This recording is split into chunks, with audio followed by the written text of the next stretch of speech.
when you got the news from Pam Bondi that all the charges were being dismissed and you were being pardoned, what was your initial reaction to it?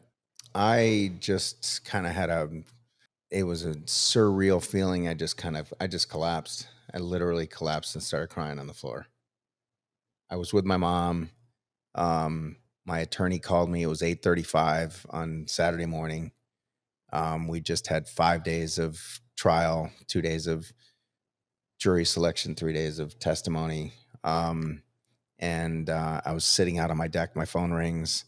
And my attorney says, "What are you doing?" And I said, "I'm just, I'm sitting here kind of going over my notes." She says, "Well, why don't you put it, who's there with you?" And I said, "My mom." And she said, "Well, why don't you put it on speakerphone?" And I just kind of looked at the phone for a minute. I'm like, why is she violating, attorney-client privilege here? What's going on? We were supposed to have a meeting later that day to go over potential, defense strategy and whether I was going to testify or not the following week. And so she just says, "I just got off the phone with the prosecutors." And I said, "Prosecutors, all three of them?" She goes, "Yeah, I thought that was weird too." And she said, "Based upon your history, I originally thought, what is it that, what has Kirk done now? Where do I need to go bail him out of jail?" And she said they were pretty somber and downtrodden a little bit. And she said, "We just got notified from DOJ in DC that the case is being dismissed." And she said, "You're fucking with me, right?" And they were just kind of like, no. Pam Bondi herself is going to make an announcement here in a couple of hours that this case is being dismissed.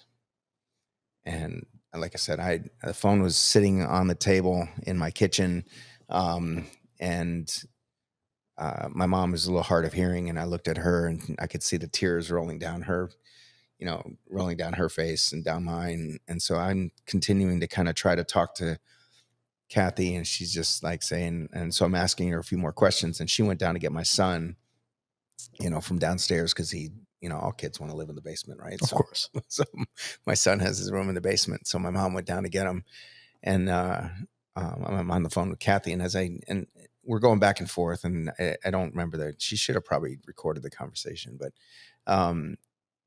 anyway, we were going back and forth. And one of the things that I remember she said, right as I'm looking at the steps as my son is coming up, and she says, "Hey, Kirk, until it's formally announced, let's kind of keep it a little on the quiet side." And I see my son, walking up, texting on his phone. He's already posting it on Instagram. Well, mind you, this is the boy that put out a video of you that went super viral. It did. And it brings tears to my eyes every time. I've been on some podcasts where some people have played that. And literally takes me a couple of minutes to recover from it because you just, it makes you so emotional. Your son should never be the person that's out there having to defend his dad, right? It just gives you that. I'm super proud of my son. Don't get me wrong. I'm not saying that, but that speech, he had two speeches. He had one on Monday and one on Friday. And the one on Friday has like 1.7 million views on X. And by the way, they canceled his account too. Oh, of course they did. Why would they keep it up? There's no point of keeping that. X canceled it? Yeah. Elon Musk? Really? Are you listening, buddy? That's great. See, what is he didn't even post the video. He wasn't even, I don't even think, he didn't have an X account until that week. So it's not like he was a controversial guy, but he created an X account after those videos went up because the guy who filmed those videos is Ed Zoll from the Died Suddenly movie. Mm-hmm. Ed and Matt, and they put the video up, and so they asked him to create an account just so that they could kind of tag him in it and everything else, and kind of give him a following. My son doesn't know how to use X. I mean, just like I don't know how to use Snapchat, but and anyway, he was walking up the steps and he's texting, and I hear Kathy say that, and I go, "Kathy, I think it might be a little late." And literally, there's, I get on my X account like a couple minutes later, and it's just blown up already.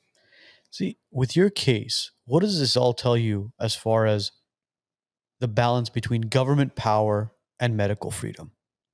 I I'd like to think that we're winning that battle and that this was a significant win for us. Okay. But I don't know. And it took an awful lot of work on our part, and it took some really significant negative publicity for the administration to actually make this happen.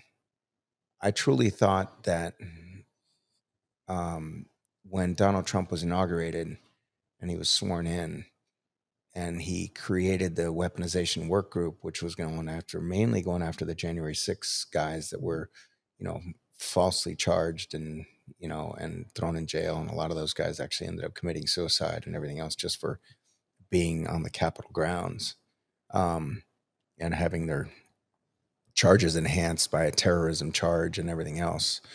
When that weaponization work group was created, and Pam Bondi reiterated it like within a day or two of her being sworn in, and having put this committee together with the people on the committee that were supposed to kind of review all these cases. I truly thought that my case was going to go away. We actually got turned down by that weaponization work group.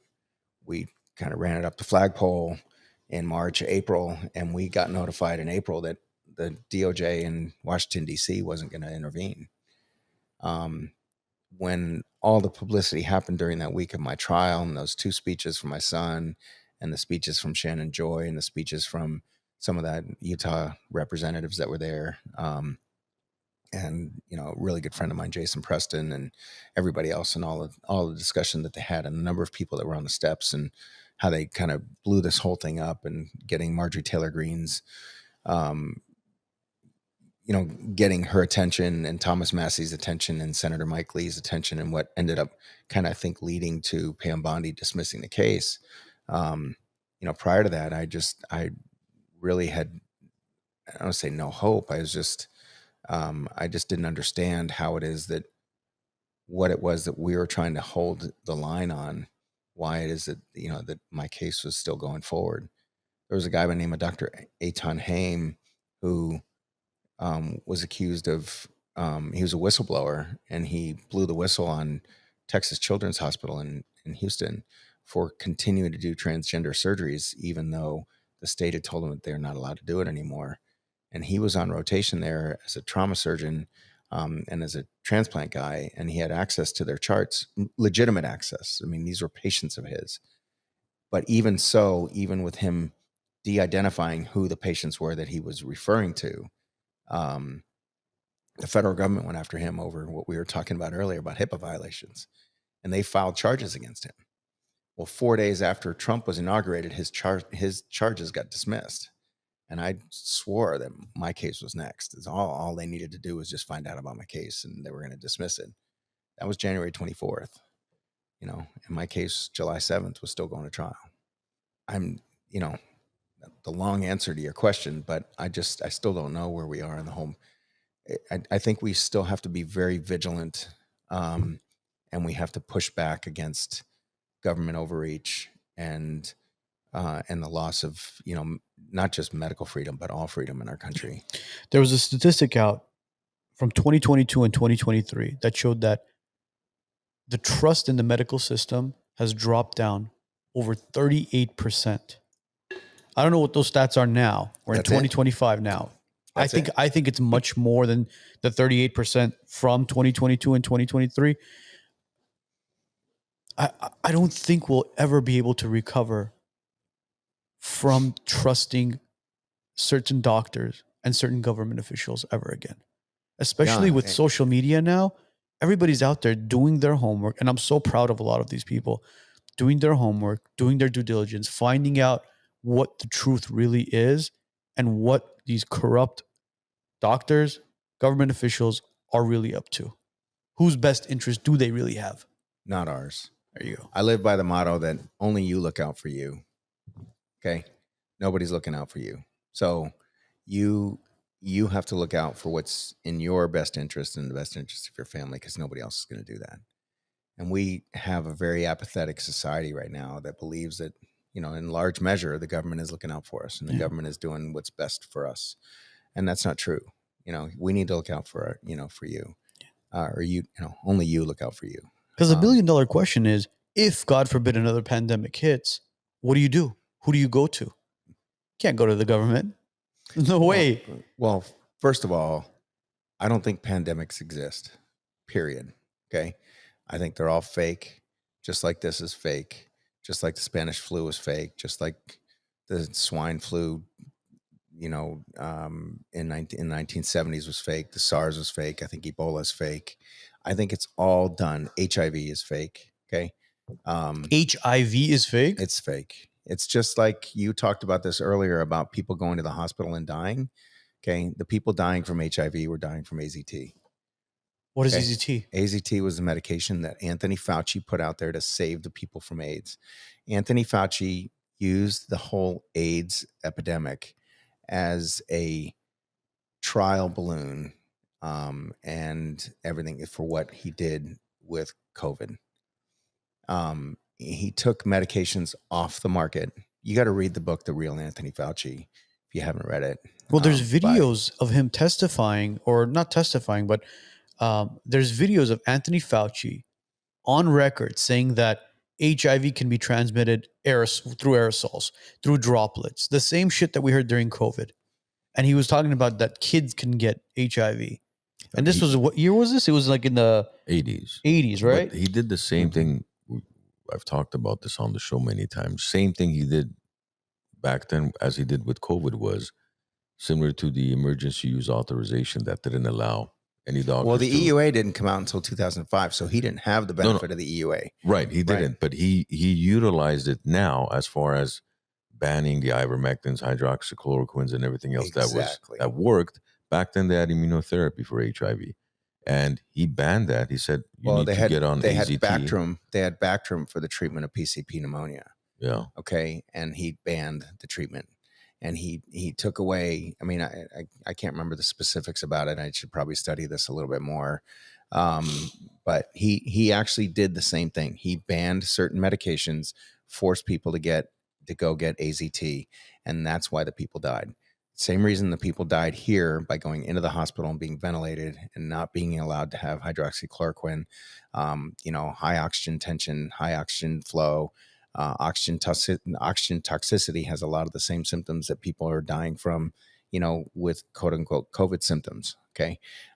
So the same playbook that was used in the 80s for HIV was done on a worldwide scale in 2000.